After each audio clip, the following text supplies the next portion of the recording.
This is Araceli Amador from Las Aventuras de Araceli, and today topic is going to be mental health. Mental health is how we feel with ourselves, with others, and or in our own environment. You know, life is sometimes so heavy in this earth that we cannot handle it sometimes. And then we start creating narratives, negative narratives in our brain. And our brain start producing more hormones or substances that keep us in that state of mind. Okay, because sometimes I'm going to tell you in a better way. I'm going to tell you the story when once upon a time, when I was in my late 30s or early 30s. I think I was about 30, 32, 33 years old when that happened to me. In that period of time, I had so many things going on in my life. On my work, I have a lot of pressure, and home, I have a crisis situation, and then in my family home, it was another situation. So it was like a little pieces of stone were getting into my glass of life. Okay, until then, I didn't realize that I was suffering of anxiety and depression, and all that was getting too much in my mind that sometimes I couldn't sleep at night. I was just thinking and overthinking and overthinking and overthinking, and then during the day I was running over here, running over there, cooking, working, and all that. So I didn't pay attention about how I was feeling. I didn't pay attention that I was getting into a road where I couldn't be, in danger to myself. And then you start feeling like you are no love, like your children don't love you, your friends don't love you, your husband doesn't love you. You feel it, and you feel it like it's real. And then you start just getting more depressed, more sad, and a lot of tension is going on inside your mind. And then nobody realizes what is going on in your mind, because you look normal. You go to work, come back home, and you do what you're supposed to do, But nobody knows that you have sadness, a deep sadness in your heart, in your soul. That is something that you carry on yourself. So, and then it gets to a point where your mind is telling you that everybody will be happy if you're not there. Your mind is just telling you you're gonna be okay if you lose your life. That is, and it sounds really, really clear that you will be okay, and it feels so good that you don't think about what is gonna happen next. You are just thinking that you want to finish that suffering. You want to end that, because it feels so real. It feels so painful that you cannot bear it. But I knew now that is in a state of mind that I allow to grow. I allow it at one point that everything was dark in front of me. It could be everything colorful, but I was seeing it dark. It was not an exit from that point of view. Nobody can save somebody that is in this state of mind than ourselves. We have to be capable to catch up ourselves and be capable to fight it, because this is the one of the fights, one of the biggest fights that you're going to have, because this one is the fight of your life, because you are going to fight against yourself, against whatever you are thinking over here. You have to be capable to find help, to ask for help, because it's not easy to get off from that state of mind, because it's your mind, the one that is telling you all that. Those are narratives that are here talking to you and telling you stuff, and then you're believing it and creating it right there. I'm going to tell you the point where I realized that I was needing help. You know, I get off on my job, and then I was in the highway, the 245.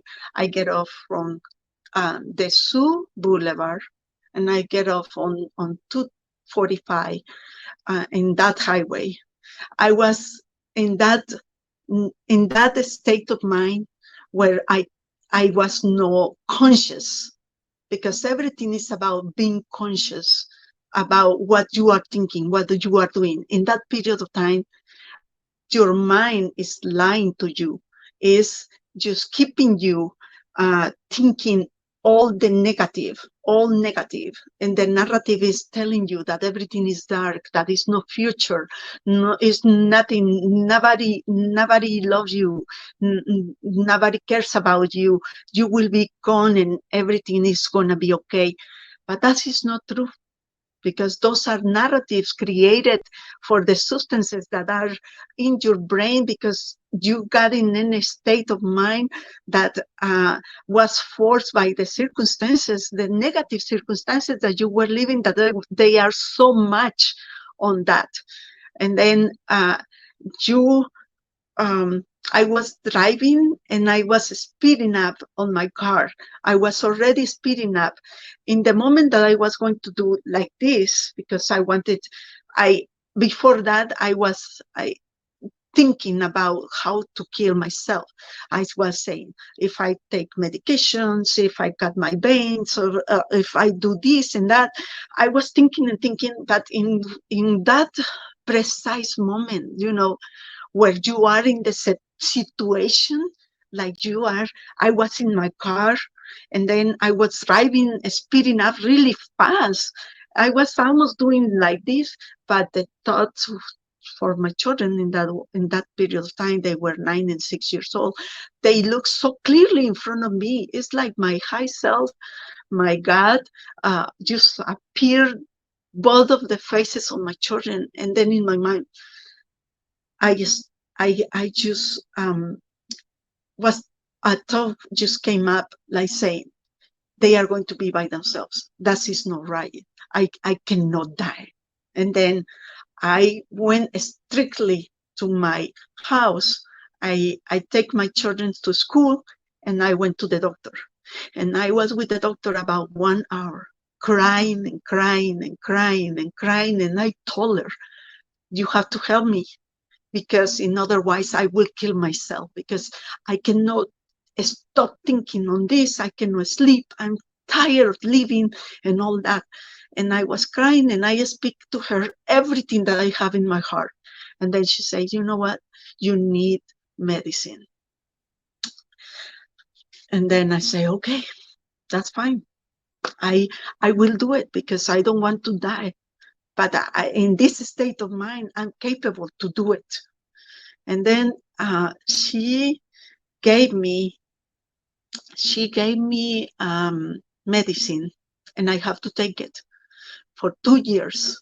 She said that I was going to be, I have to take it for more time, for the rest of my life, because I have the vulnerability to have that, since my brain is not working right and whatever. But I'm no person that likes to do that. I don't like medications. I always look for alternatives to do it. But in that period of time, I was needing it. for real, because my mind was not helping me to be alive. And I wanted to be alive for my kids. I wanted to be alive for myself. And then I told her if she was going to put me on medication, I wanted to have some counseling. In that period of time, I used to have insurance, so it was okay for me to go to that therapy and to go on with my life. It took me about 4 years to get off of that state of mind. And just I'm telling you this story because maybe someone that you know may be in a situation like this, and nobody around you can help you out than yourself. Because for me, it was my kids, they saved me, and I asked for help in that period of time. And that is really essential for you to know that you have to look for help. And it's okay not to feel okay, but you have to look for the help. It's so important to do so. I'm right now 54, and I'm so happy that I'm alive and I'm here. And from 32 to here, I promised myself that I never was going to attempt against my life.